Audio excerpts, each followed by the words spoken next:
Ya, saya bacakan kembali wa qala al-Fudail bin Iyad radhiyallahu taala anhu, dan Fudail bin Iyad seorang ulama hebat, ulama besar, wafat tahun 187 Hijrah. Ya, 803 Masehi. Maaf, ini saya sedikit minta waktu ya, 10 menit ya supaya selesai, dan ini memang penting saya sampaikan. Kalau tadi mantan Crazy Rich, glamor, kalau ini mantan pembegal, perampok, spesialis rampok jalan. Ya, jadi bajing loncat yang sekarang pembegal jalan, dia nasabnya udah ada dari dulu. Kalau spesialis ini dan sudah dikenal, kalau sebut Fudail udah belum tentu orang mau lewat rute ke situ. Ya, ini rutenya di daerah antara Abu Warda dan Sijris waktu itu, arah ke Baghdad. Ya, orang udah tahu. Di kalau mau lewat ke situ, itu Fudail, disebut Fudail itu udah itu, udah aman, kafilah-kafilah itu nggak ada yang mau lewat. Apa yang terjadi? Ini yang saya mau katakan nih. Ternyata pedagang ada 3 kafilah berangkat memutuskan tetap kita harus lewat rute itu karena itu yang paling akan dilalui. Ya, nah ini nasab dia nanti ya. Ini salah satu ijazah bagi sopir-sopir truk yang lewat kadang dipalak preman gitu kan, dan sebagainya. Boleh silakan. Ini kan kalau nonton live begini dan sebagainya. Nah, ini dalilnya buat premannya nih. juga buat sopir-sopirnya, ijazahnya nih, ijazah sanadnya nih. Maka di antara yang kafilah itu, rombongan pebisnis pedagang itu ada 3 orang soleh mengatakan begini, kita tetap lewat, hanya nanti kita minta perlindungan kepada Allah. Ya. Ikhtiarnya gimana? Kita panah aja nanti ke tempat-tempat yang kita duga ada perampoknya. Kalau kira-kira ada konfirmasi suara, kena atau apa, aman, kita lewat. Kalau nggak ada konfirmasi, kita balik lagi. Artinya apa? Panah kita meleset katanya. Katanya kita yang kena. Itu unik itu ya. Kalau Anda baca kisah orang-orang soleh itu bagus-bagus dulu tuh. Ya. Maka apa yang terjadi? Mereka memutuskan berangkat lewat rute itu antara Sijris dengan Abu Warda. Begitu mau dekat ke situ, mulailah kemudian panah disiapkan. Sebelum dipanah, ini yang paling menarik. Maka mereka memanah dengan ayat-ayat Allah dulu untuk menghunjam kepada kalbu orang yang dituju. Maka yang pertama membacakan Quran surah ke-57 ayat 16 Al-Hadid. Alam ya'ni lilladzina amanu an takhsha'a qulubuhum li dzikrillah wa ma nazala minal. Apa ayatnya? Wala yakunu kalladzina utul kitaba min qablu fatala 'alaihimul amadu faqasat qulubuhum. Apa belum tiba bagi orang-orang itu yang merasa beriman untuk semakin khusyuk kenal Allah, melembutkan hatinya, jangan sampai berbuat maksiat terus sampai keras hati seperti orang dulu, banyak maksiat hatinya keras sehingga jauh dari Allah. Tiba-tiba begitu itu dibacakan sebelum panah dilesatkan, ini Fudail langsung gemetar, pingsan. Bingung anak buahnya, dikira kena panah, padahal nggak ada apa-apa, keringetan. Begitu bangun lagi, kenapa? Itu ada panah ayat sampai ke hati saya, gemetar saya. Lalu yang kedua dia bacakan lagi Quran surah Az-Zariyat ayat 50, fafirru ilallah, cepat balik ke Allah. Gak ada orang yang tidak diampuni oleh Allah, seberat apapun maksiat, selumur apapun noda, gak ada orang yang gak diampuni. Cepat kembali ke Allah, balik ke orang tua bisa ditolak, gak diaku anak, balik ke tetangga kemudian gak diterima, balik ke Allah. Gak ada orang gak pernah salah. Teman-teman yang di LP, lembaga pemasyarakatan dan sebagainya, gak ada orang gak pernah salah. Kembali ke Allah. Satu tempat Anda gak terima, dekati Allah, dan dengan izin Allah sedunia membuat Anda diterima. Menghujam, pingsan lagi, kaget lagi gitu kan. Ada panah kedua menembus jantungku, menembus jiwaku.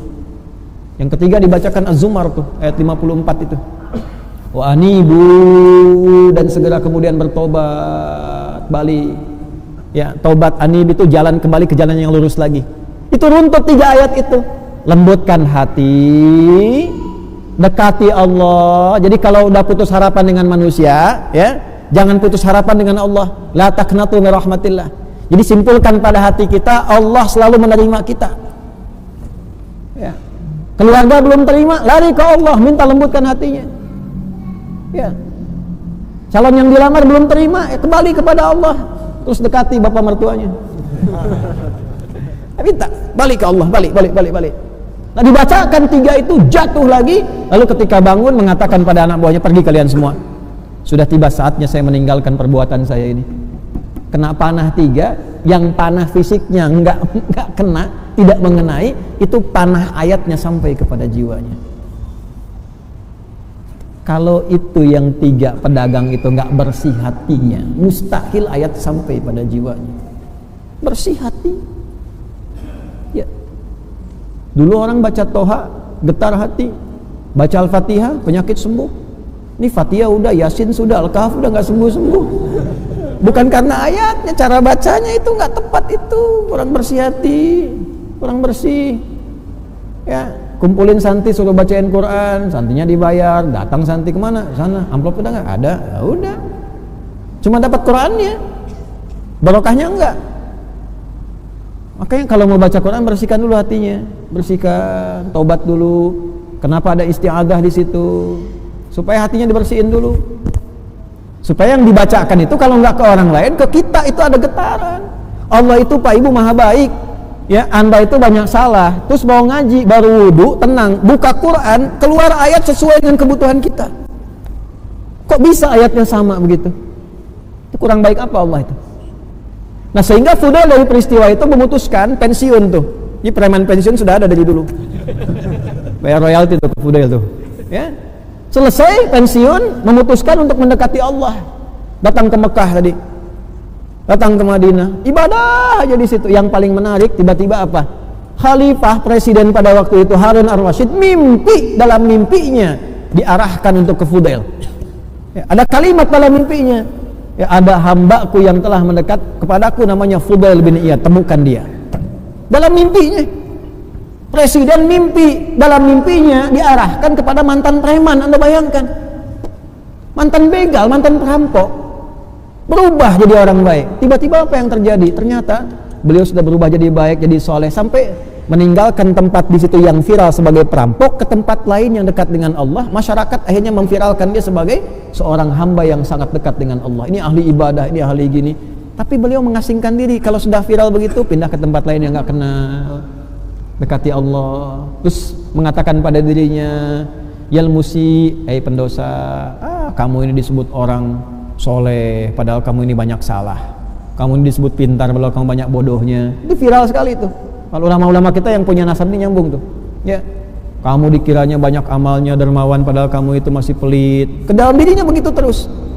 Kamu maunya ngajar, ya, kelihatannya ikhlas, padahal kamu itu pengen kelihatan orang, pengen populer, pengen macam-macam dan sebagainya. Akhirnya apa yang terjadi Bapak Ibu sekalian? Dari situ ketika Harun ar-Rasyid tahu, diarahkan ke situ, dipanggil ke istana. Dan beliau menjadi salah satu penasehatnya dari Harun ar-Rasyid.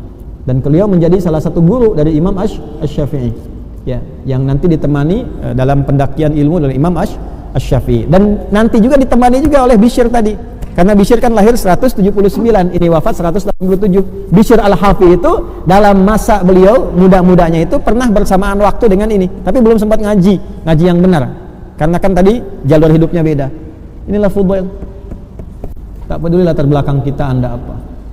Mungkin Anda kalau tobatnya benar-benar bagus, baik, ya insya Allah besok jadi ulama, lebih baik daripada kami yang mengajar saat ini.